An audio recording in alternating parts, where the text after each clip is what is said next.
আপনারা সবাই কেমন আছেন? আশা করি আপনারা সবাই ভালো আছেন।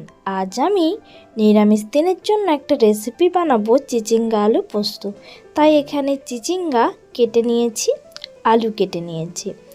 এরপর আমি মশলা করব 3টে শুকনো লঙ্কা, চালমগজ আর পোস্ত দিয়ে মিক্সিতে পেস্ট করে নেব।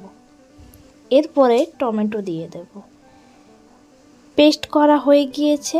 এরপর কড়াইতে তেল দিয়ে সরষের তেল ব্যবহার করছি।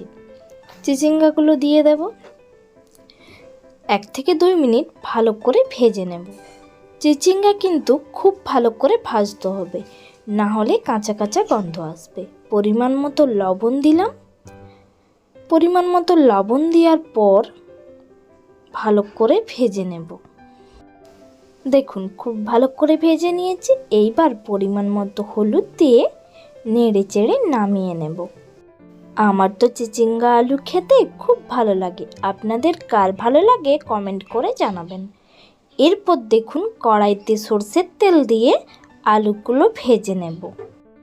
স্বাদ অনুসারে লবণ দিয়ে আলুগুলো খুব ভালো করে ভেজে নেব, যাতে ভালোভাবে সেদ্ধ হয়ে যায়। দেখুন ভাজাও হয়ে গেছে, সেদ্ধ হয়ে গেছে, নামিয়ে নেব। আবারও কড়াইতে সরষের তেল দিয়ে মশলাগুলো দিয়ে কষে নেব। এরপর পরিমাণ মতো হলুদ দিয়ে খুব ভালো করে যখন মশলা থেকে তেল ছেড়ে বেরিয়ে আসবে, চিচিঙ্গা আলুগুলো দিয়ে দেব। 1 থেকে 2 মিনিট মশলার সাথে কষতে হবে, তাতে খেতে খুব ভালো লাগে। এই দেখুন খুব ভালো করে কষে নিয়েছি। এরপরে আমি পরিমাণ মতো জল দেব। আমি 1 কাপ পরিমাণ জল দিচ্ছি, বেশি দেব না।